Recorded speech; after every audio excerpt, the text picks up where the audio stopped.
Okay, it's March the 16th, 2020, inside today. Here in Maryland, they shut down all the bars and restaurants. I think Illinois and Ohio are the same. I don't know if that maximizes voter turnout in those states or not. Of course, we have Florida tomorrow as well. Interesting how this coronavirus is potentially affecting the election, especially the Democratic primary. But as I've said before, I think the virus is a known virus. This guy, Mark Dennison, originally tried to patent the virus. I think he developed it in 2001. I think he tried to patent it at Vanderbilt in 2005. This other English company got a hold of the patent and was awarded the patent in 2008. And coronavirus is one of the larger viruses. It's a big 27 kilobit to 31 kilobase, virus. So it's a big virus. It also presents with SARS, the SARS crown or corona presentation. So it's a well-known virus. The sequence has also been done. So it's something that is a known target. Now there's this company called Erasmus out of the Netherlands that seems to be dragging their feet in sharing the sequencing, but this is something we deal with every year. Normally 12 to 60,000 people die a year of flu. We're way behind that with coronavirus. And we have one case here in Charles County, one case. We're shutting down all the bars, restaurants, et cetera. So if you look at it's COVID-19 because there's been 18 before this. This is a natural part of the flu cycle. That a new flu strain mutant comes up, a new antiviral is developed. So again, I'm not discounting that. I'm a very big believer in public health, obviously. My whole life has been preparing people to go into the careers for public health.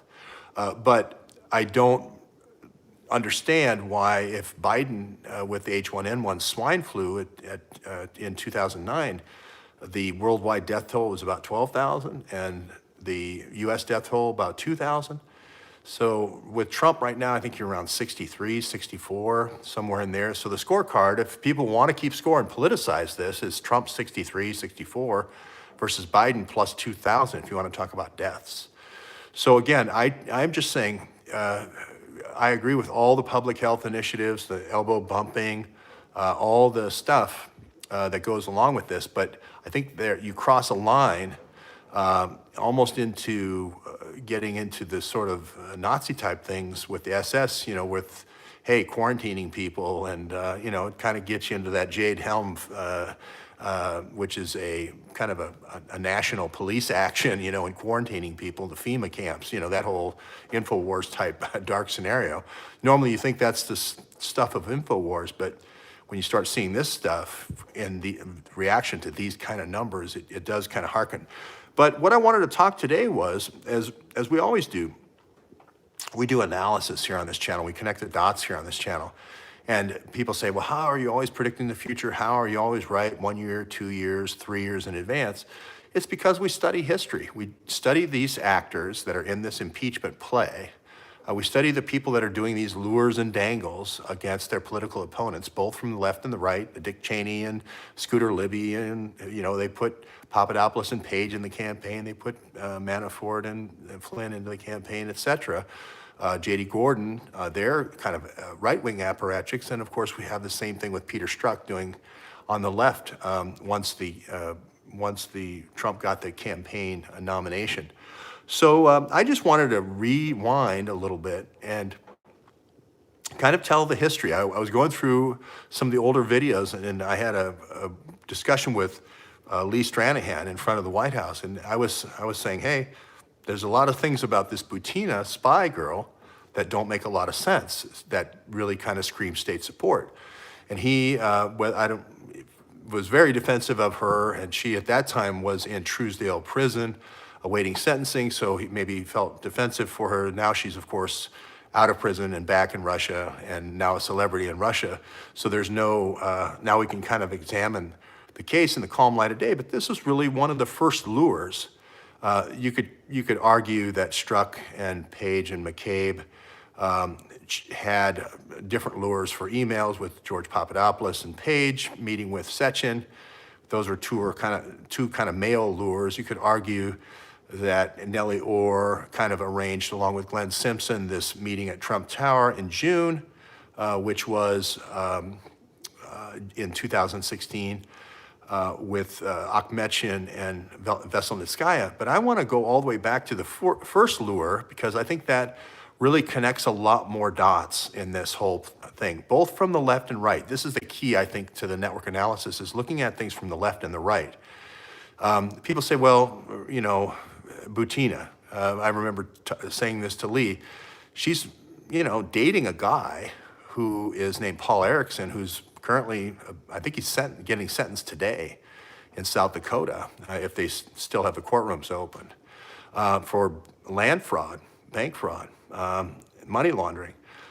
He made a movie with Jack Abramoff, again, another guy who was all over Capitol Hill bribing people. He's known as Casino Jack because he created a bunch of basically cigar store Indians, front groups that would get Indian gaming commissions to do money laundering for Indian gaming. Again, we're reminded of that again with Devin Archer doing the same thing with Hunter Biden with the Seneca Indians. So again, this is why I go to the first lures that happen in the campaign, so you can see the kind of the long flight of the arrow and not just look at any one particular thing. Coronavirus is going to be here and gone in 2 weeks. It's basically to provide cover for Joe Biden. So, you know, it's going to be used to provide cover for Joe Biden and his lack of crowds and his lack of enthusiasm and suppress the Bernie vote. I'm not saying it's engineered to do that, but it's going to be used for that. That's going to come and go. What isn't going to come and go, and what isn't going to lose value, is going to be the analysis of the actual events and connecting the dots. Because if you don't use the analysis to discover the hidden network is the black hand is going to get you again and again and again. You're going to keep getting hit in the dark in the middle of the night, and you're not going to know why. There's no solution. So that's why we're working towards solutions rather than just reacting to the news. So I'm going to go back and wind the clock back to June 2015. Now remember that this person I mentioned who's involved with this land fraud deal, this Paul Erickson that's with Butina, that's having a romantic relationship supposedly, he's 50-something and she's 29. So it's an odd combination right from the beginning. But remember, he himself brags about shipping weapons to 4 different continents before the age of 21. That's a lot of different actions to be involved in Lebanon, in Central America with the Contras, in Africa, in Indonesia. That's a lot of legwork for a 21-year-old to be involved in shipping weapons. That's CIA, okay? This is also the guy who's the Lorena Bobbitt lawyer. That's kind of state support. He's also the guy who is able to fill up all of the Washington Mall with 25,000 Promise Keepers. He's also talking about, at the age of 35, bringing in the corrupt warlord from Congo and getting his pardon at the age of 35.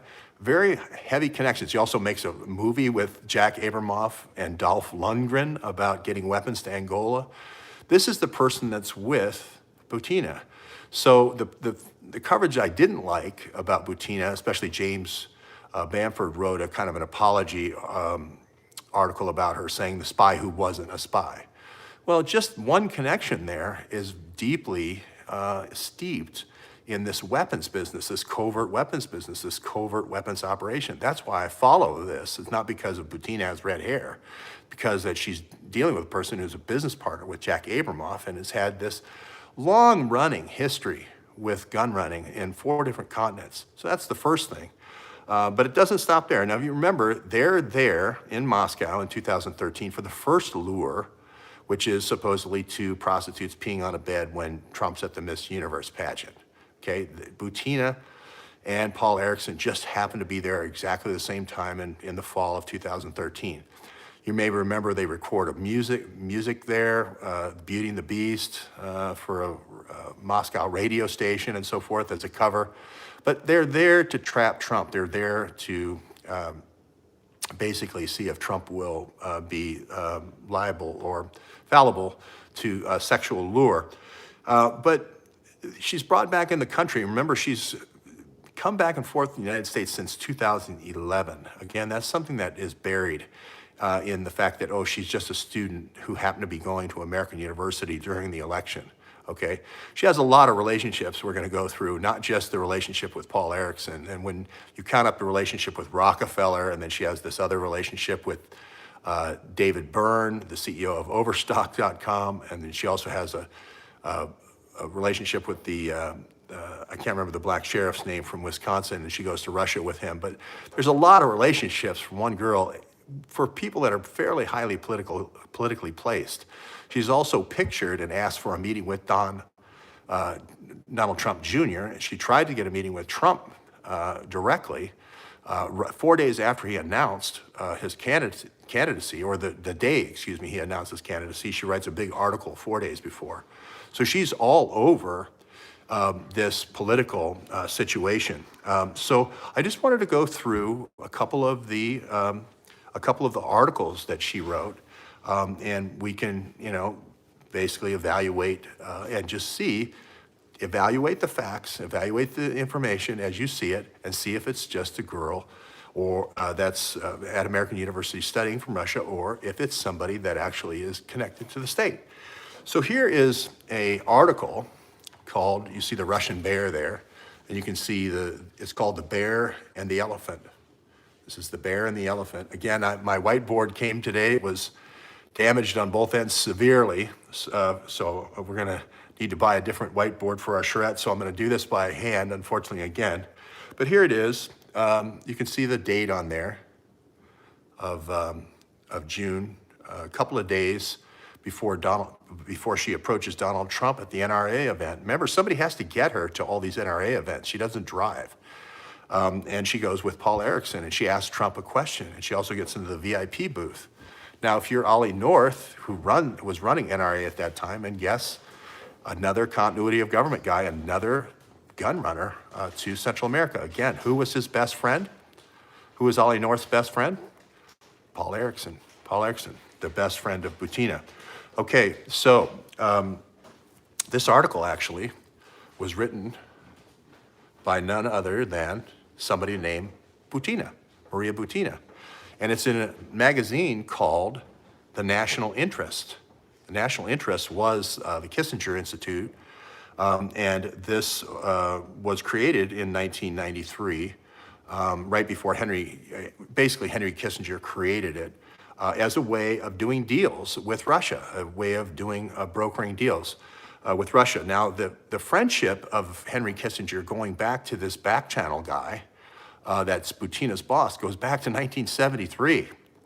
Goes back to 1973. Again, people don't look beneath the stories and say, I didn't know Butina wrote an article called The Elephant and the Bear in June of 4 days before Donald Trump announced to be run for president. I didn't know that was what had happened, and that she worked for a guy who worked for Kissinger since 1973 at the Nixon Institute. This gentleman I'm about ready to tell you, I bet you can't name him, is traveled with Richard Nixon to Russia 12 times. Again, this is a body man for Richard Nixon after he finished in Congress. And I'm going to show you a picture right here of him. And that is Dimitri Sims. Dimitri Sims left, basically was working in the Soviet Union. Both of his parents were lawyers from Ukraine. They were working with different human rights advocates, protesters. I think Sakharov, the nuclear engineer, was one of the groups his mother worked with. I think they were deported, actually, for Ukrainian activities while they were alive. And here's Dimitri Sims. He leaves as a young man in 1973 and comes to the United States and works for Henry Kissinger, and has worked for Henry Kissinger ever since. Now, who connected the dots for you to say, hey, Butina's actually working with somebody who worked for Henry Kissinger, maybe not as a spy, but as a person that I can put into an opposing campaign to make it look like they're consorting with spies. This, again, is smearing your opponent by planting people in their campaign to make them look like spies, okay? And then you can see the date of the article there, and you can see down here that this person, different people in the KGB are interviewed and saying, Hey, he's the KGB guy. He's our KGB man in Washington. Well, he's more than that. He's Henry Kissinger's KGB guy, and he's the back channel. And the reason why you see him shaking hands with Lavrov is because of joint ventures. He's Henry Kissinger's joint venture man in Washington. Mainly oil and gas, but also metals, the metals industry, and also aviation, some of the nuclear business and so forth. And there is Dimitri Sims right there. So again, these people keep coming back in our story when we do the analysis. Now, again, I'm going back to this film, and I was editing the film with Lee Stranahan in front of the White House. Lee had just got back from seeing Julian Assange. Lee Stranahan works for Sputnik Radio and used to work for Breitbart, Steve Bannon, a well-known correspondent in Washington, D.C. area. And we were talking about Butina either being a spy or not a spy. So we have that. She's working for Dimitri Sims, who's 45 years a spy for Henry Kissinger. He also is, you can see, quite well known to Lavrov for the joint ventures in the oil business and so forth. But one of the meetings that they have is with this person. And most people don't know who this is. This is Nathan Sheets, right? And he is a very high-level person at the Treasury Department. And normally, young translators or young women like Butina don't get meetings with the Deputy Undersecretary for International Affairs. This is the Russia desk, basically, at the Treasury. And why is the key question. And I asked this question in front of the White House a year ago. But why would somebody be meeting with Butina? Well, Butina says, and Nathan Sheets says, she was just acting as a translator for a guy named Torshin, who was representing the Russian Central Bank. Well, why would somebody from the Russia desk at the Treasury be meeting somebody from the Central Bank of Russia? Because they have, the State Department has a thing called trade credits. It's sort of like coupons. It's sort of like, most of the business between Russia and the United States is done by commercial entities like GM or General Electric, et cetera, and large gas companies like Gazprom and so forth. But there's always the marketing department that can offer coupons in order to encourage you to come in and buy, encourage you to come in and make deals, encourage you to come in and make handshakes like we saw with Lavrov and Sims there in the last picture, right? And that's known as a trade credit. Now, trade credits, if anybody who's known a coupon shopper, are just as good as money. If you buy the right stuff that has a trade credit associated with it, it's just like money. So it's a way of exchanging money. It's a way of kicking back money. Okay, so if you're doing a $150 billion Iran transaction and you're saying, hey, I got a great idea. Iran's gonna buy weapons. We're gonna have to sign off on the State Department on the weapons they buy. If we go into a joint venture with Russia, you guys can go ahead and supply the weapons. We'll help you with the intellectual capital. We'll help you with experts all along the way to deliver the missiles or whatever the commodity is. And then you can kick back the payments to us via trade credits. So if you don't believe that one, there's a meeting there.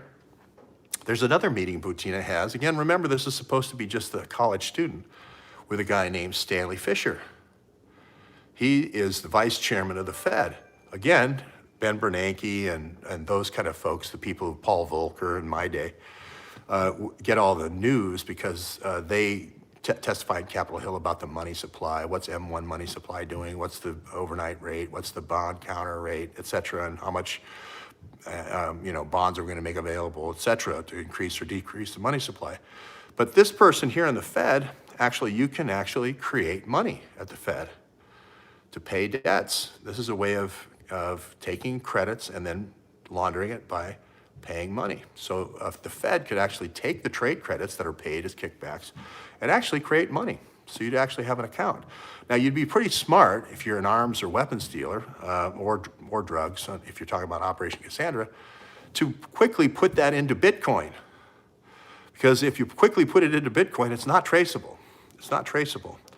And it just so happens, Butina happens to have a relationship with somebody who is a Bitcoin maniac down there, Byrne. You see him down there, David Byrne down there in the corner. Again, 56 years old, Butina's 29, We may or may not believe the relationships and her traveling out there, but he is the person who has all this Bitcoin. Okay, and here's the relationship here, just a couple of articles talking about the relationship of Henry Kissinger going back to Dimitri Sims. So again, it looks like, doesn't look good here. It looks like shenanigans. Now, this isn't just my speculation. Senator Grassley from Iowa inquired about this relationship way before I ever had that meeting with Lee Stranahan, and I mentioned that. But again, where there's smoke, there's fire. I didn't have the visual aids here at that time making the argument. But if you don't remember this, there's a wild story created by David Byrne about this relationship and how he again was the victim somehow of dating this woman. Now remember, she's dating Paul Erickson, the good friend of all the people that were placed in the Trump campaign. She's also dating the friend of Ollie North, Paul Erickson. She's also going to be dating the black sheriff from Wisconsin. She's also seen with Bobby Jindal taking pictures. She also has a picture with Donald Trump Jr. She also has a picture with Scott Walker, governor of Wisconsin. So she's traveling the circuit with the NRA, going to all these NRA events. And again, it's compromised. Her laptop ends up having 10 terabytes of information. Sounds like video to me. I've recorded a lot of audio in my time, a lot of pictures. Getting to 1 terabyte is pretty darn hard, but 10 terabytes video, you might be able to do it. So what's going on here? Why are we giving, why do we have Russian weapons agents on one side, and then we have Ukrainian, seems like Russian agents on the other side? If you saw the Glenn Beck, what he did, the whiteboard, he had one that wasn't damaged in shipment. But if you saw his whiteboard presentation, you saw how there was this guy named Kolomoisky. He called him the chainsaw because he's actually had some people chainsawed. He's a rough customer, right? He has these connections to Cyprus from Ukraine. And it seems like, if you don't remember him, I'll show you a quick picture. There's Kolomoisky there in the corner. It seems like he has 4 different armies. He's got this Azov army up here. You can see this Azov army right here. And you can see he uses them to do raids on different government buildings if he doesn't like the way the government is doing business in gas or oil or minerals or whatever. So this Azov army is quite much a kind of a private army. He has a private bank called Privat Bank. That's convenient. So it seems like the CIA here has relationships both with the Russian side, with the Russian arms broker, with Butina, and the torsion giving weapons to one side, the eastern side of Ukraine, and then they seem to have this relationship on the western side of Ukraine giving weapons to the other side. And there, if you just process that last sentence, that's the secret of getting the money. If you're Ambassador William Taylor, you can say, hey, there's a conflict, there's a crisis in Ukraine. Ukraine is burning. They did a documentary film called Ukraine is Burning. That's why we need $17 billion in IMF loan guarantees. That's why we need another $1.7 billion in USAID.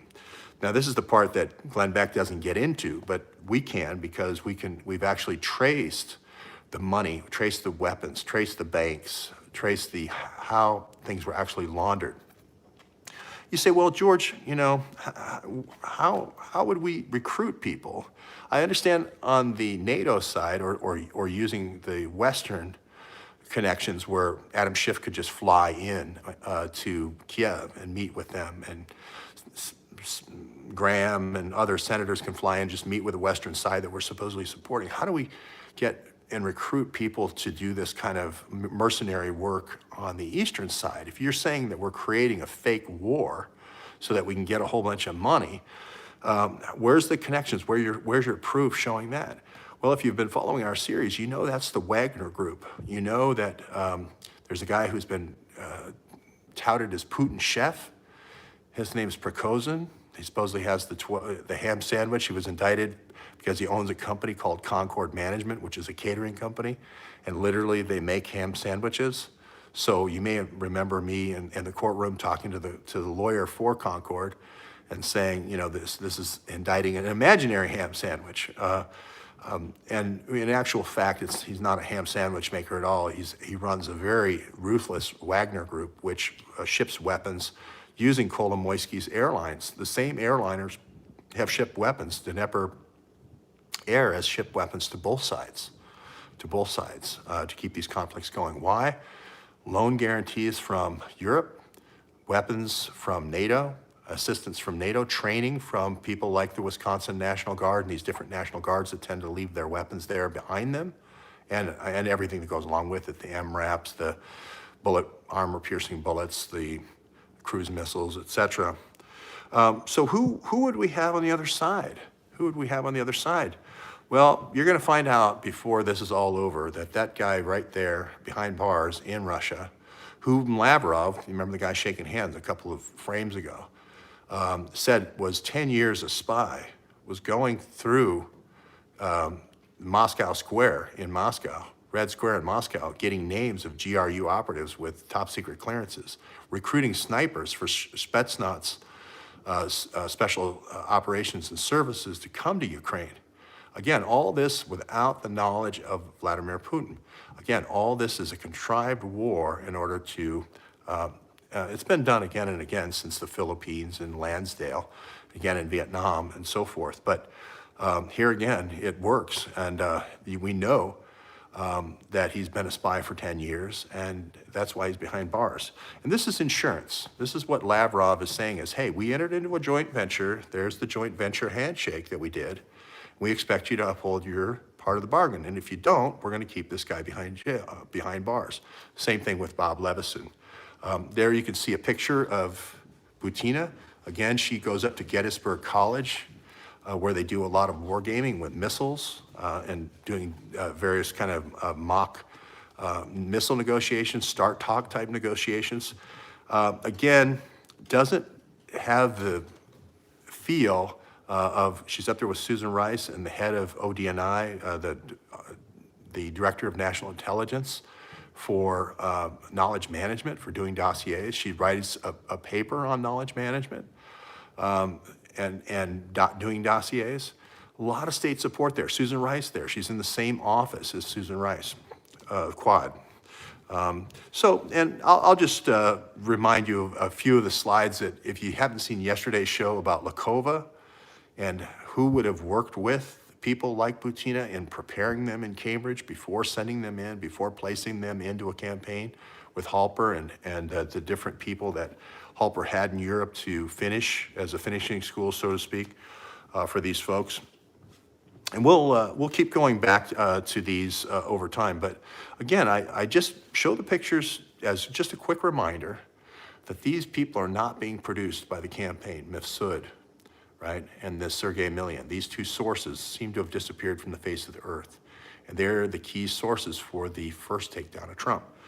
Again, this takedown may be more of a pandemic takedown. Again, no conspiracy theory here, but again, don't, like Rahm Emanuel says, never waste a good emergency. Okay, so I'll just leave it at that, but we're gonna continue the drill down in our charrette of these different people that are grouped together by different operations. This is Crossfire Hurricane. We're gonna add Carter Page to that. We'll add Carter Page here. And you're gonna see that Carter Page has worked with Butina. Again, a connection that's not been made in the media, but that connection being used to get investments in New York while Page and Strzok, the two FBI agents, were working with them over the last 10 years.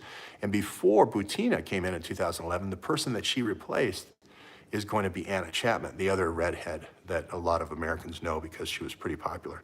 Again, we're always looking behind the scenes to Dearlove, Halper, and Christopher Steele. Again, have you heard from any of these people since Adam Schiff's impeachment? Again, the American people need to call for these things. I sometimes wonder about these lockdowns. A lot of people are saying travel is going to be locked down.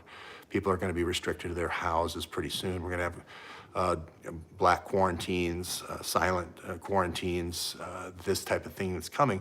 It does have this feel. I've never felt this way before in America, where So little provocation, so little evidence is called for such a huge response in terms of the state cracking down.